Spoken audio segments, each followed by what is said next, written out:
To be frank, I never thought I'd be a cinematographer when I was young. I didn't even know if I was going to be a filmmaker. Um, I was more into drawing and art and painting and stuff like that. And then I ended up joining JJ, JJ School of Applied Arts, Institute of Applied Arts, and doing my BFA. I did a bachelor's in fine arts, and then I joined an advertising agency. I was in advertising as an art director for about 3 years, and at the end of my second year, when I joined Burnett, uh, my then boss, now very close friend, Agnello Dias, he was heading Bombay, and I was a visualizer, a junior art director back then in Leo Burnett, and he called me and he asked me as to what do I want to be, and I said I want to be a creative director, as all young guys want to, and so at that time, I don't know for what reason he picked me, or for what reason he even told me, suggested this, but he said, why don't you do cinematography?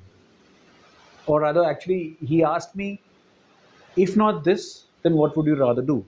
And at that time, I was more comfortable with still photography because I'd learned that, I'd done that, and all that. Um, so I said, still photography. So he said, the still photography market is getting saturated right now. Why don't you try cinematography? So I was like, I didn't even know what is cinematography. And he said, why don't you come with me to some of my shoots, and then you figure if you like it or not, then we can see. So I started going with him to some of his shoots, to some commercials that he would keep shooting commercials because he was heading Bombay, and he was a great. I think by far one of the best creative minds in the world, according to me. Um, but yeah, so I started going to some of the shoots, and then I liked it, and then I decided to pursue cinematography, and then I applied to all the film schools here. I couldn't get in. Then I came across the website of this Los Angeles Film School. Uh, it was the cheapest that I could find, and it was a 1 year course, and that's how much I could afford. Not me, sorry, my parents could afford to send me, and then that's how I got into cinematography. I actually didn't even know who a focus puller was till the time I went to the US and I started work. Not even started being. Then it just suddenly clicked that, oh, there is one guy who'll be following focus, right? So that's it. That's how I got into cinematography. Yes. Um, to train myself, I was already trained in photography. Trained meaning I learned photography while I was at JJ, and then while I was working in advertising, I used to do a lot of photo shoots, in the sense of I used to go, because I was an art director. I would be supervising photo shoots for products and for many other things. So I got to watch a lot of the advertising photographers do their job, um, and then I learned through that.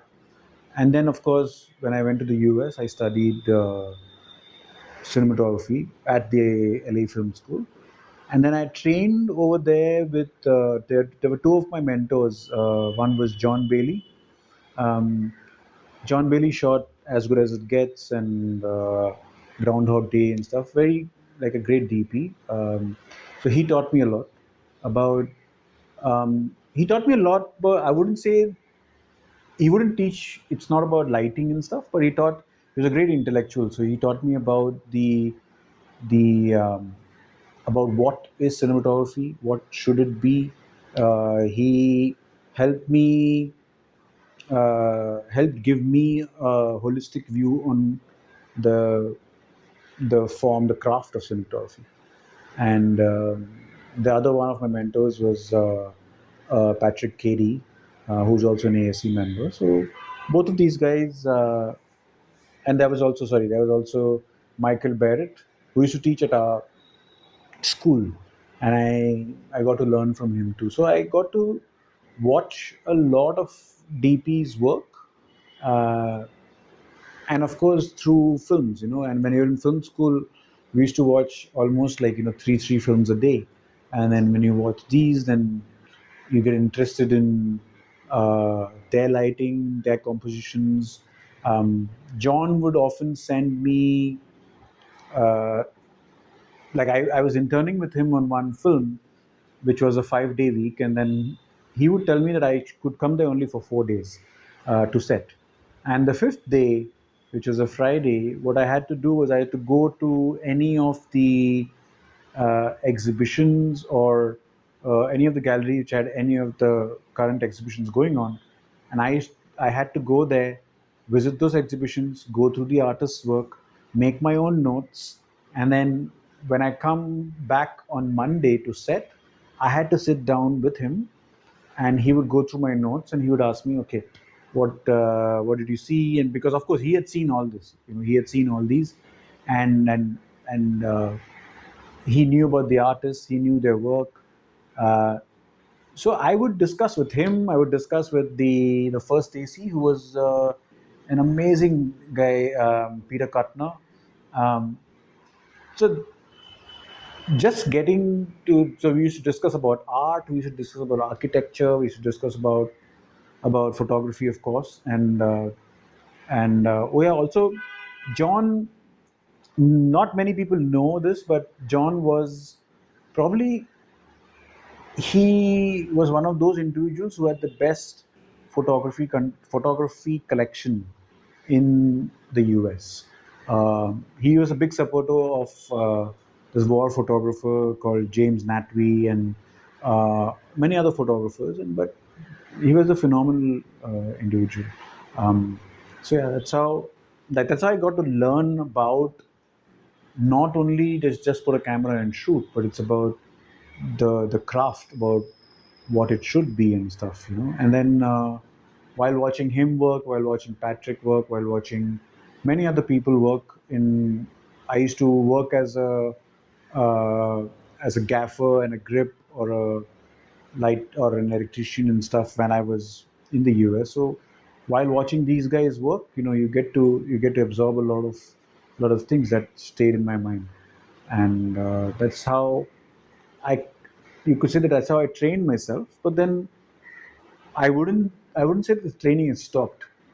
It's still continuing. You get to learn every day, uh, and things are changing phenomenally fast. So I got to keep up with the times, and you just keep learning every day.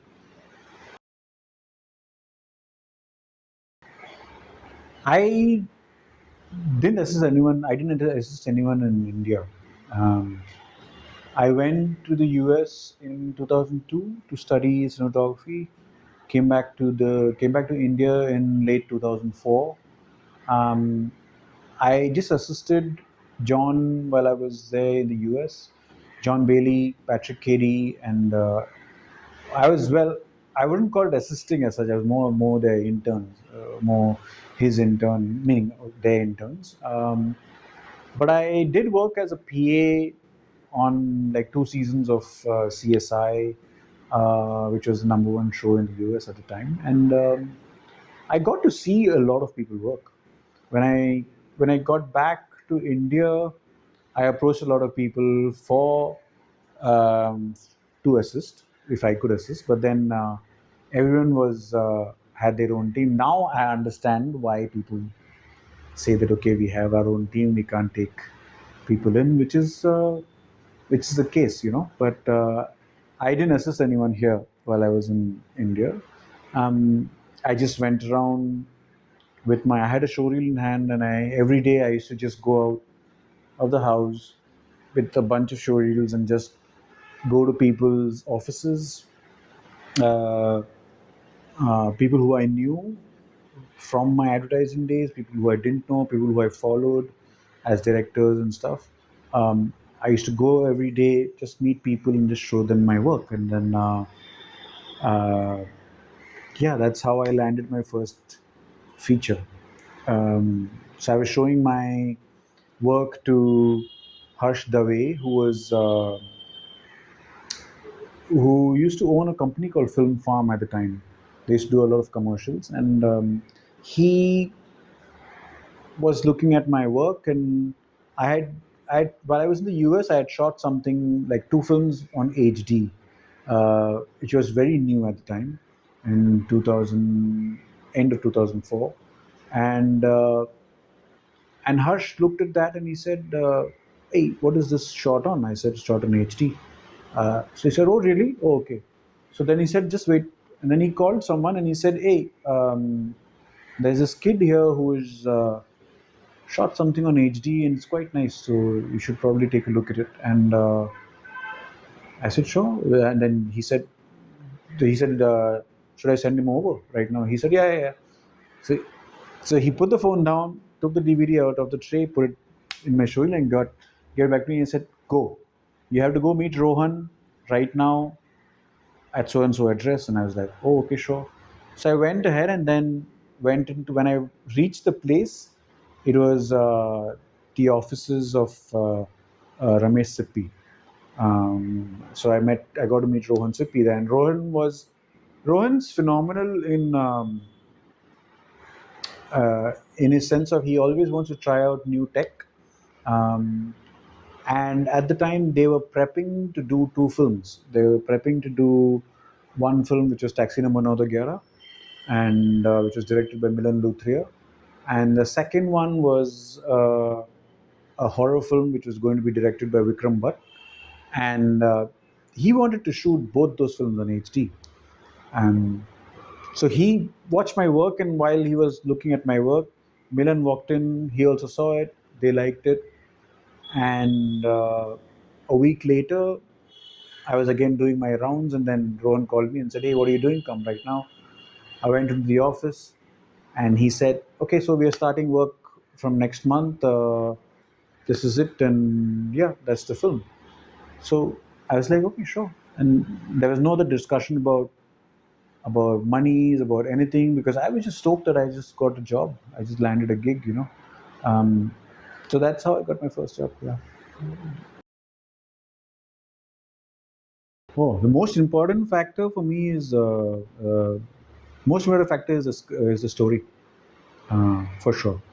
Um, the story is what drives a film, according to me, and like the two things I look for is, one is the story and one is the director. Um, if it's a director who I know of, or I know, then even better. Um, if I don't know the director, it's always, I make it a point to read the story first, to the script first, sorry, um, make my own notes while I'm reading it, and then I meet the director, and then I make sure that I discuss the script with him or her or them. Uh, it's just so that I just want to know if there is a connection between us and if our thoughts kind of align. So if they don't align, then it's a failed cause. So I don't like. There are a lot of times when scripts are really good, but if my thoughts and the director's thoughts don't align, then it's not going to be a good collaboration, because it's not. Uh, I don't know. It's like a marriage, right? So it's like you got to, both the people cannot be like that. Cannot be at loggerheads. They need to mix, and then we have to make one film. So I can't be thinking of another kind of film while the director is thinking of another kind of film. Um, so I think it's very important that both of us align uh, towards the same vision.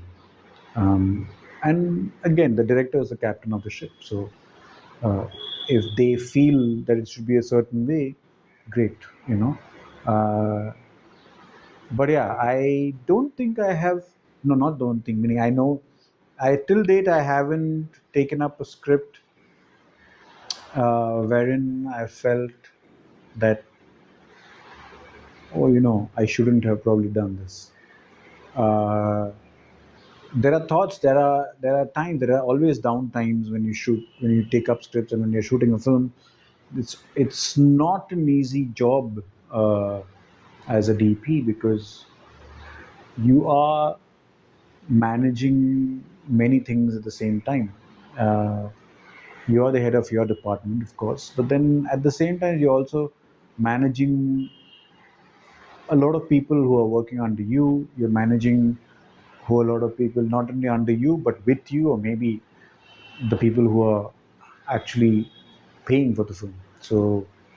Um, so it is sometimes it gets quite tough, and because of many different situations. Meaning, I wouldn't ever say that it gets tough because only of one thing, but it can be many things. Uh, but yeah, that's probably what it is.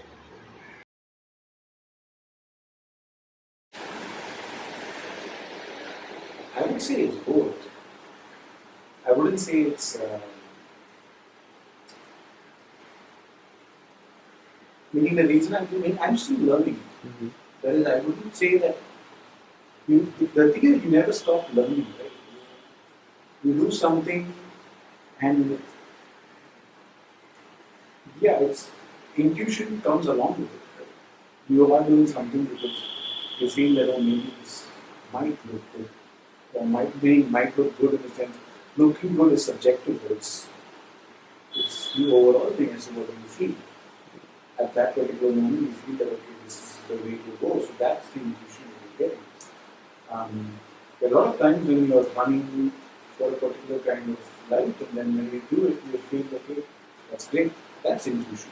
That's, you're seeing something, and like there are many times where I have lit up the set, and it just doesn't feel right. Uh, at that moment, I've asked people to just turn off a lot of those lights, and then I start lighting, like just turning on one by one, the lights one by one, and then it clicks, and you see something good. And you're like, oh, that's what I want. Um, so I would say that you keep learning, and the more you do it, the more you learn, and you are learning more because you are experimenting. If you are trying to do something which is different, again, got different according to you. It might not be different according to a lot of other people, but it's different for you, and you're trying and doing something um, which, say, you might have come across, you might have read something, you might have seen something, you might have heard a particular piece of music which you identify with to that particular scene that you're shooting, um, which might be driving the way you shoot that particular scene. So it's a lot of things together. So you're learning on the job. Um, that's one thing that I love about this job. I love being a cinematographer because in my, like, days, I think in these 21 years of me being a DP, I wouldn't ever say that, like, I wouldn't say that, like, there's ever a scene which I've shot which has been always the same way I've shot. It might be the same kind of scene, maybe two people talking, that's the simplest example, two people talking, but then I've shot many of those in these years, but it's never been the same way that I've lit it, the same way that I have used the camera, the movements and all that. That's because the situations that we shoot in are different, the scripts that you're shooting are different, what the people you're shooting are different, the people you're working with are different. So the cameras that you're using are different. So it's it's it's just great. It's just great to not be doing the same thing over and over again every day. So, like, I always tell people that, I sometimes feel like a magician, because you don't know what's going to come out of the hat. Sometimes you also don't know, but sometimes what comes out is amazing. But I really believe in happy accidents. So sometimes you're looking for something, but maybe when you put the camera and you see it, like it's not working, something is not right. And then it's so many times it's happened that while we're discussing the shot, the camera is uh, with the camera, like the assistant. He or she is just holding it and it's pointing somewhere. And then me and the director just look at that and say, oh, that's what we want to do. And I look at him and he's looking at us saying, what did I do? Um, I said, no, let's do. So let's do that. So like I learned the term happy accidents by um, one of my all-time favorites, Conrad Hall. He used to always believe in happy accidents. He used to say that you should be open to that. So,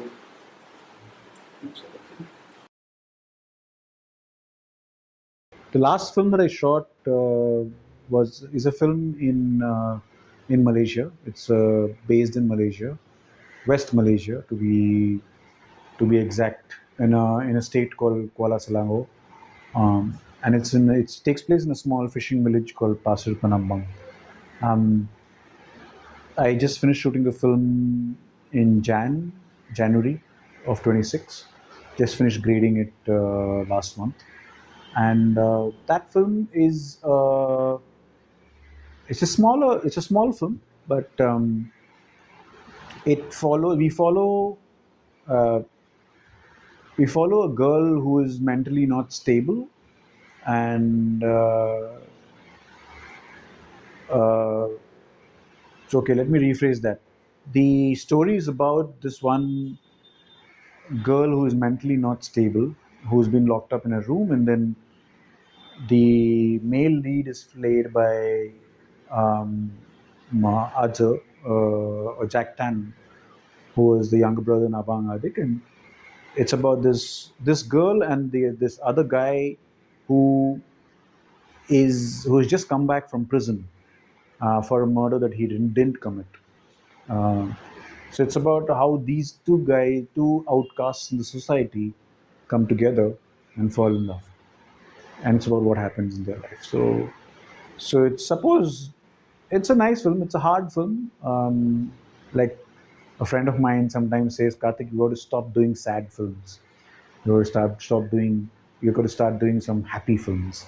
So hopefully the next one would be a nice one. Next one is a good film. It's a nice happy one. It's a Malayalam film uh, in Kerala. It's going to be directed by Madhu Narayanan, who did Kumbalangi Nights. There's inspiration everywhere. It's all around you. Um, I seek inspiration from uh, music. Music is a big, very, very huge part of my life. So um, music is there. Then there are, of course, there's films, um, but there's art. I learned art, so there's a lot of art, music. I'm a big fan of architecture, so I do even architecture. There's a lot of architects who I follow, and so there's music, art. Art would include everything like painting and everything. Paintings, then there's architecture, then there's of course films, there's photography, uh, people, life. Uh, you walk around, you see a lot of things that will inspire you, in some way or the other. I keep keep sketching. I have my sketchbook with me all the time when I roam around. So there are a lot of people. I like to see people, notice people, see what they do, and then I notice them. I not keep them in my mind when I by myself. Then I draw them out. So it's about that. So there's inspiration. I wouldn't say it comes from one place. There's a lot of different things that inspire you from time to time. What is the kitty? Like I said, I leave in a few days to go start prepping for a Malayalam film. Um, the Malayalam film is being directed by Madhu Narayanan. He had earlier made a film called Kumbalangi Nights. Um, so that's going to start. We start shooting in August. So that's in the film. And then, of course, there's one Taiwanese film next year. Uh, but talks are going on for many things. Let's see what happens.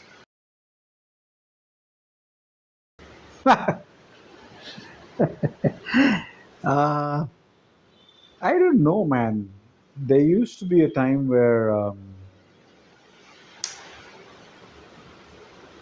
when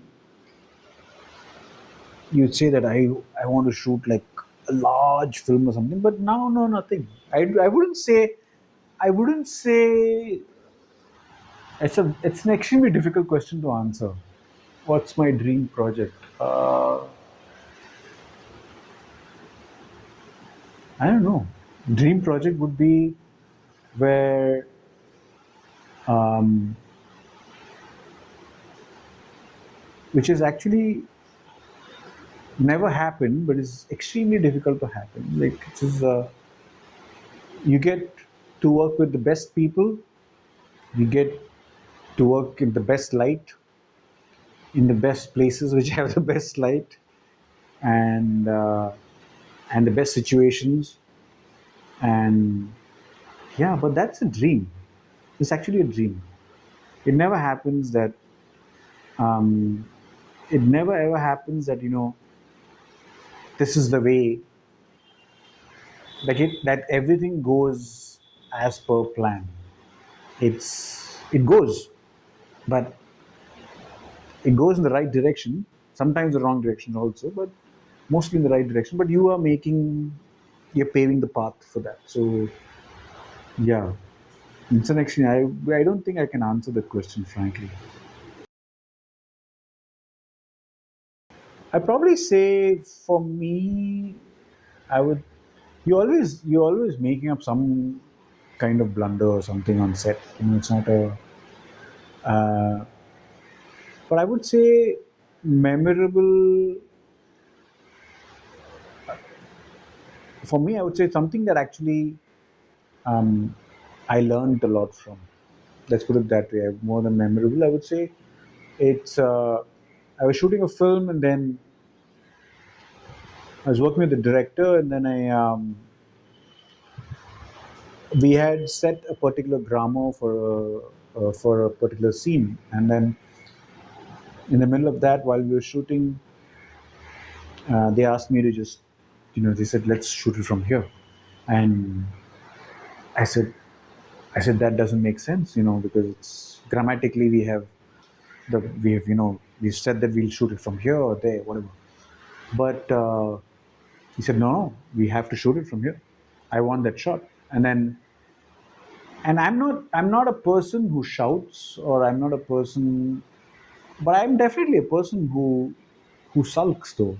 Meaning I kind of feel bad, and I like sulk, and I pout my lips, group, whatever. So what happened was through that scene, I ended up also saying, "Oh, it's not going to cut. It's not working. It's not working."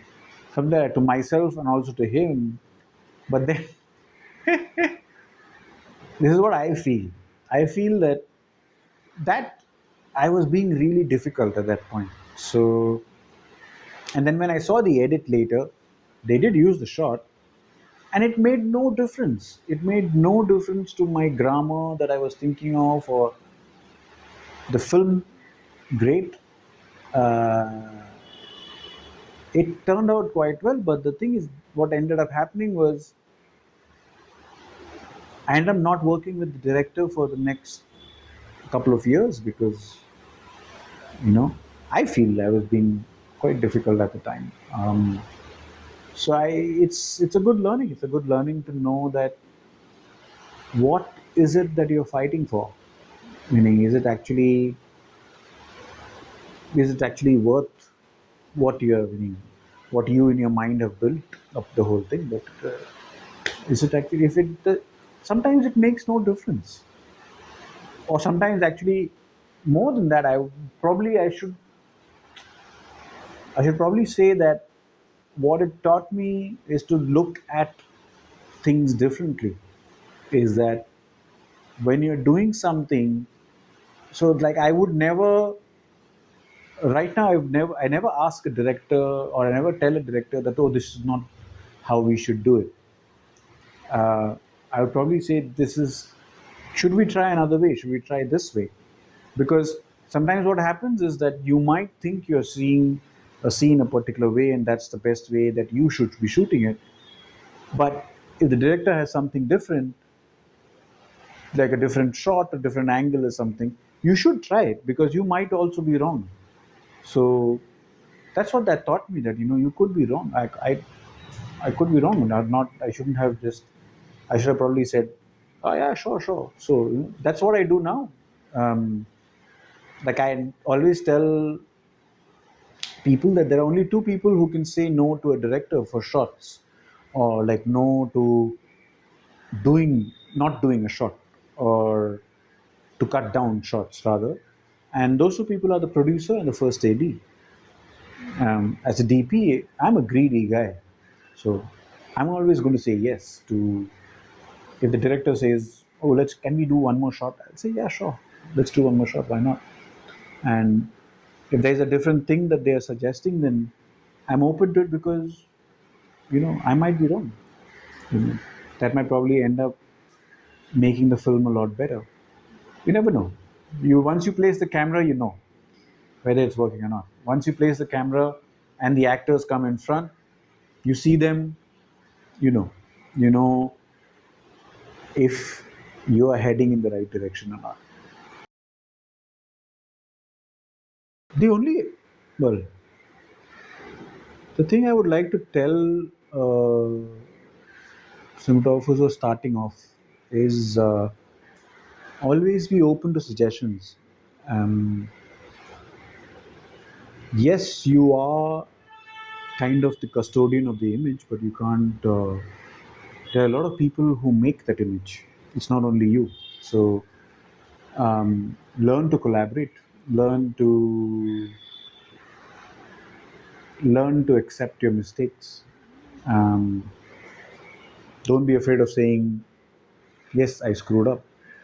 Uh, yeah, and don't be afraid of saying, I don't know. Uh, can you teach me, or can you?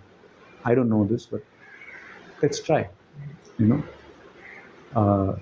So yeah, and just remember that you're making, when you make a film, you have to collaborate with every person, the director, of course, but every person in the crew is important. Everyone is as important as you are to make that one film. Uh, and when all of you come together to make that one film, it's bound to be good. I just finished a book, a manga book. It's called Tekonki Crete. It's a manga comic by this artist Tayoi Matsumoto. Um, it's phenomenal. Like if you don't know about him, you should definitely, because the way he draws is just phenomenal, and it's like a film. It's like a film. It's everything that he's done. Tekonki Crete has also been made into an animation film, but it's yeah. There's a lot of the edit. It's like you're watching a film while you're reading it. So I'm a very visual guy. So that's the book that I just finished. Um, I don't know what I'm going to read next. So hopefully another manga. But um, in probably, I have to read. I have to finish. I have to start reading this book. This is by a friend of mine. It's called Drawing Stories by Suresh Eriat. Suresh Eriat is probably the best animator in India, I feel. Um, Amazing guy, amazing person, amazing director, amazing animator. But these are some of his sketches, and he's just phenomenal. So I'm probably going to read that. Music. Oh, music. I don't know. There's too much of music that I listen to.